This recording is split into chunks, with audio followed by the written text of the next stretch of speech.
This is the CHRILLCAST. I am Chris. And I'm Will. And I'm Nakai. And I'm the true mastermind behind Covenant Canon, Major Thesk. And I just work here. I'm Drakle. Not a nutcase. Pretty much just a nutcase who's an artist. That was really good, guys. If you want to just keep going, we can. Sure. Okay. So this is Throwback Thursday. And before we get into this topic, which is all about, really cool cars that I wish existed, we're going to let you guys talk about your channel. So the three of you tell me about Covenant Canon. So Let the Kaiden speak. Oh, okay. So Covenant Canon is basically a Halo-centered channel that pretty much focuses on the Covenant. Everything in regards to their culture, history, technology, that sort of thing. And it doesn't expand to just the old Covenant from the original series. It expands out to other factions like Jul and Dama's Covenant, the Swords of St. Helios, and many other groups. Pretty much any of the aliens that aren't ancient aliens. Yeah, Exactly. pretty much. They're not Forerunner canon. They're Covenant exactly. and Beyond canon. Exactly. That should be a channel, though. Somebody should do that. All right. Oh, if there was enough lore on the Forerunners. Fair enough. Fair enough. Yeah. A lot of people would disagree with you on that. Other than that, something I can add. We do pride ourselves on doing quite a bit of voice acting, try and make it immersive. Not just in terms of voice acting, but our scripts. And we've kind of on and off had a little bit of a side story behind the scenes, kind of like all of the classic like reviewers way back in the day, where they'd always have like some goofy little storyline going on in between the reviews. We've kind of had something like that. We've all kind of talked about maybe expanding that in the future to kind of like a fan-in series, just to add on to content. But Yeah. other than that, we just like to try and be immersive. And we have great voice pretty much actors. like an in-universe, This guy down here. like an in-universe perspective. Mm-hmm. Exactly. And just overall, we all love our lore videos, but we just want to add, I don't know, just a little extra something that's just like, no, it's not just, it's just this person talking to me about lore. It's about perspective, and it really shows the overall perspective of the story. And you could take characters that everybody loves and have them through the angle of someone who absolutely despises the character. Oh yeah. Or you could have someone that's absolutely despised and have someone like, okay, no, I need to hunt this person down or something. It's fun. It's a nice take on rediscovering lore. And here's what I'm going to say about editing. Covenant Canon is literally the alien Halo channel on YouTube. So if you want to go watch anything about aliens in the Halo universe, except for the Forerunners, really, go watch their channel. And maybe some Forerunners spliced in. I don't know. I haven't seen much, but if it is there, it's there. We really only deal with aliens that are relevant. Yeah. Oh. And all that kind of stuff. Yeah. No space wizard alien races, that kind of crap. There you go. So why don't we move on to our nutcase at the bottom here? What do you do? What is your Halo inspiration? What do you do? So I'm going to be a concept artist, preferably maybe in the 343 Industries, which maybe, I don't know. I like to create stories based in the Halo universe, but I always like to make a little spin on them, like with different characters.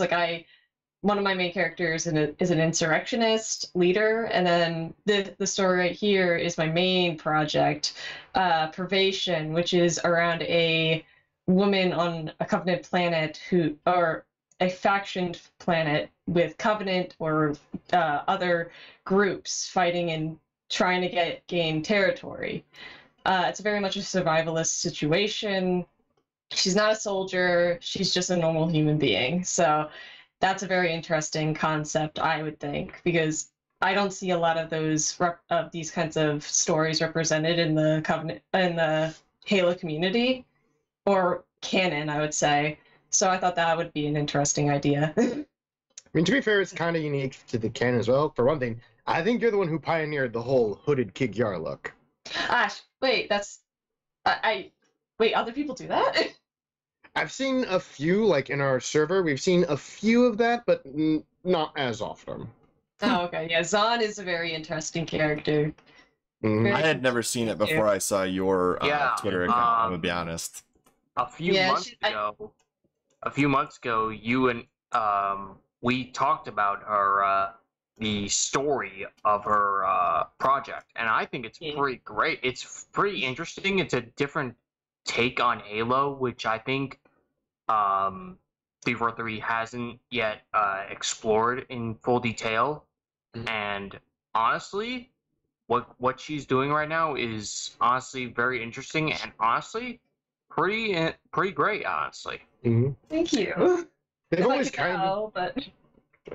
And since this is our Thursday episode, if you haven't checked out the interview with Grace that's going to occur yesterday in the podcast sequence, but after this video has already been recorded, go do that now. I'm watching you, Lee.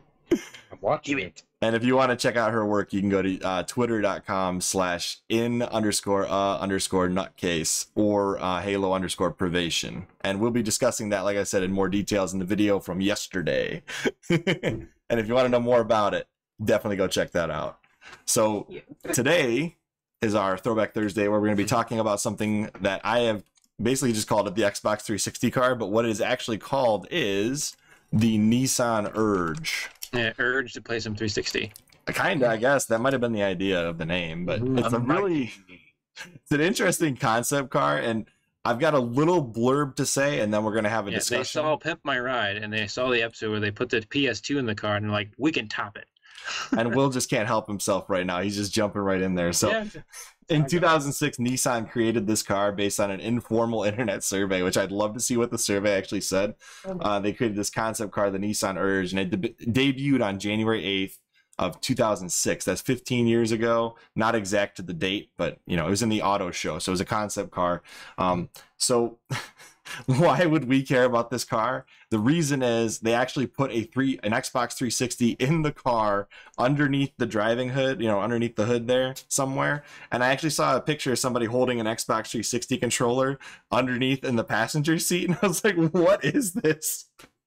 So essentially you could play an Xbox 360 while you're parked using the steering wheel for driving games, but also just plug in a 360 controller and you're playing. So like, let's say you just drop the kids off at the pool. Now you go back to the car and wait for them to finish swim practice. All right, I'm driving and playing my games in the car. I don't know how you're fitting kids in this car, but I know. Wait, what do the kids want to play with you? I don't know. No, I'm just making up some story that'll never happen. You never tell the children. Yeah, Rule one, you never tell them. So I just want to kind of reel this in real quick. So basically, I just thought this was really neat. Nissan said, let's put an Xbox 360 in a car, and they did it.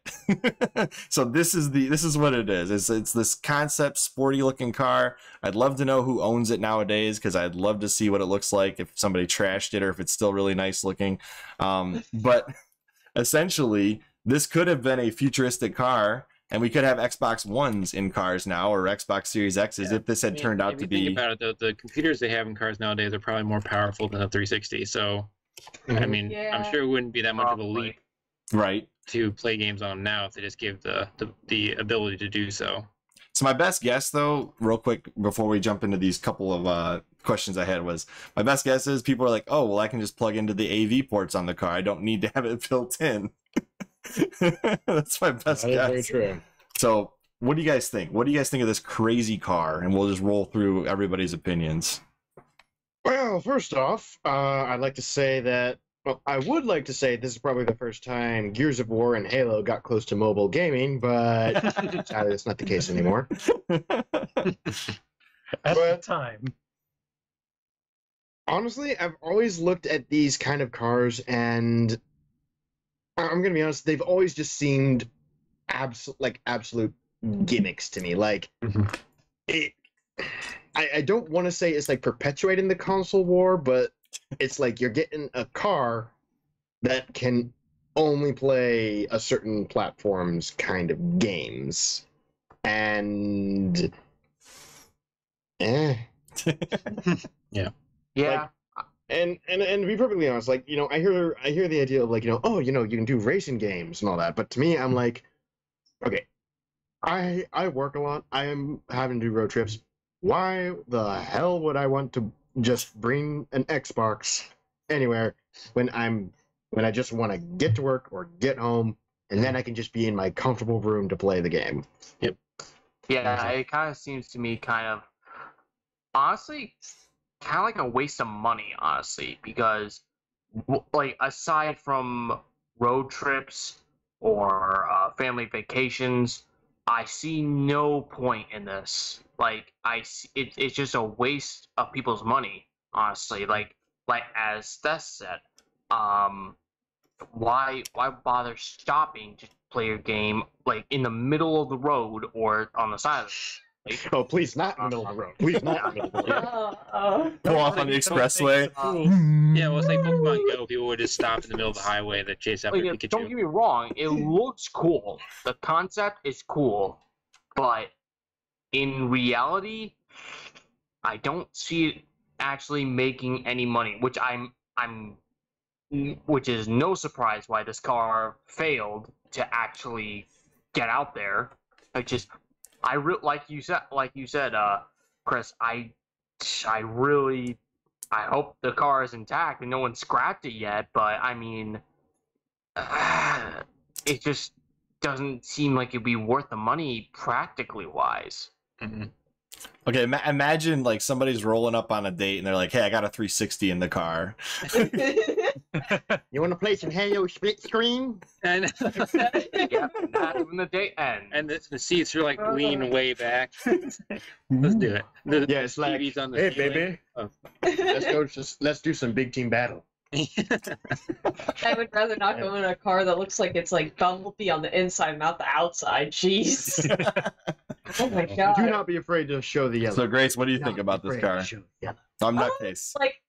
Felt like Thesk brought up a good point, or Nakai did, is that I don't see the need to be in the car all the time. Like, as one that travels a lot, being in a car and not being able to go inside to play a video game, I'd rather be like laying back and on my couch. Like maybe the if we go on a Warthog, that would be a cool mission to go on, but that's really it. Also, I don't like that yellow. No. No. I think it looks I don't worse in these understand why videos. cars always have those. Actually, Yeah. you know what just occurred to me? Why is it yellow and not like Xbox green? Yeah. I think it is more Xbox green in person, but I can't find a good image that shows it. That kind of shows it. It's like A little bit. I don't know. I don't want to look like a cone, like a traffic cone. That's more of an orange, though. Oh my god. My thoughts on this vehicle. That's the artist side of me, like, color theory, no. Exactly. Please no. Please no. So you brought up a good point though. Like, how dangerous would this car be to actually own and operate? Like, time to place. In the highway, you're like, ah, shit, I'm in. Like I said. Horrible. Like I said, is no shocker why this car is ain't barely anyone heard of this car. Yeah. Yeah, overall, my opinion of this vehicle, if we can call it that, it came from a weird place at a weird time. Yeah. And I can, as a guy who makes weird things himself, I can respect, okay, you had an idea and you went with it. That's as much as I can really say, like, say that's unique that my compatriots here have not already said. Like, it seems impractical. Like, this is the type of thing a millionaire would just go out and buy and just say, hey, guess what? I wasted my money on this. It's one of his for a one-time fleet cars. Exactly. Elon Musk an is interesting gaming on idea. this thing. Oh, yeah, completely. I can Most see the lizard man doing that. I wonder if they had the red ring of death if the whole car breaks. Oh my god. Oh, wait, what was that giant shot? It looked like it blew up. Don't bring up the red ring of death. It just explodes. It's like, hey, what's this red? That friend is horrible. Oh my god. But in real quick, something I wanted to touch upon in terms of safety. So I don't know how it's actually wired, and like you said, it's a whole racing game. So there's only really two things I can see this being dangerous. Other than that, I just see it as just not worth it. Is like if like you're driving and then all of a sudden like the console turns on and all that, you might get distracted. I highly doubt it's going to start taking control away from you with like, I don't know, vibration or autocorrect and that sort of thing. I can only see it like maybe, oh, it somehow turns on, racing game starts, it, you know, gets you distracted. You're like, what the hell? And that could cause a problem. I could see accident rates going skyrocketed. I could with those cars, only from distractions, right? An accident rate well, going there's up. that's one aspect though. Like, the only thing I can see this being is danger by distraction, or danger by enabling dumbasses.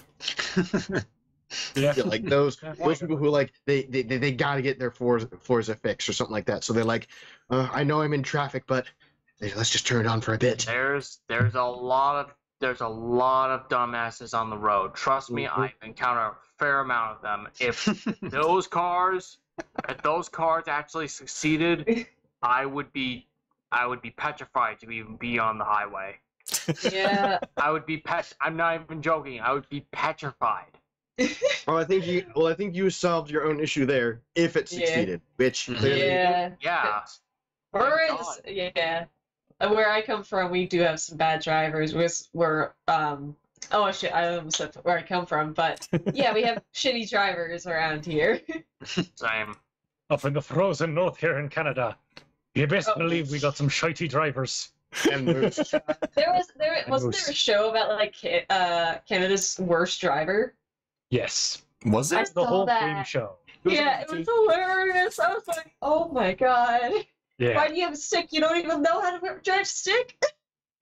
Yeah. All right, so just drove it neutral all the time. I'm like, Yeah. oh no. in conclusion, would any of us buy this car? No. No. Yes. What is that? Probably. I would. If I had the money just as a novelty. Yep. Excuse me, Jacob, hold on. Are you working down there? Did you say yes? Yes, I did. For the pure madness of like, okay, this is going to be a prop. This is going to be a prop in a video or a movie just to show incompetence. I'm gonna park it in my living room and hook it up to a TV with AV cords so I can put it in my CRT. That would I'm gonna say this right now. You would be wasting like probably $10,000 on this car. Yep. Probably more. Let's do it. Yeah, probably even more. Actually, do you know what this car cost? They actually ran an estimate on it because what they found in the survey, and I didn't put this in the actual outline, but what they found in the survey was people were willing to buy cheap cars with gimmicks. That was the final answer. Was if you put technology, the gimmick technology in a car, people will buy it if it's cheap.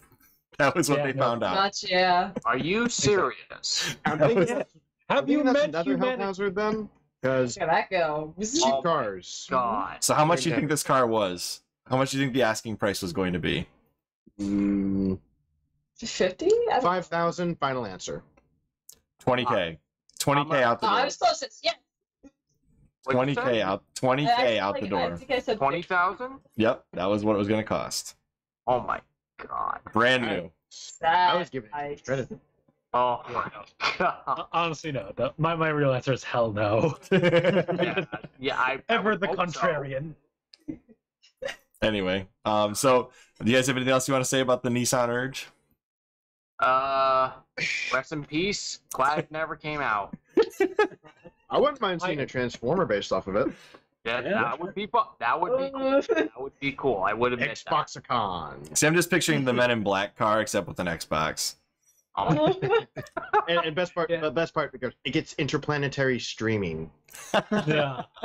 Nice. Oh my Nice. god. I want to Yeah, see my them thought- put this car in Halo Infinite.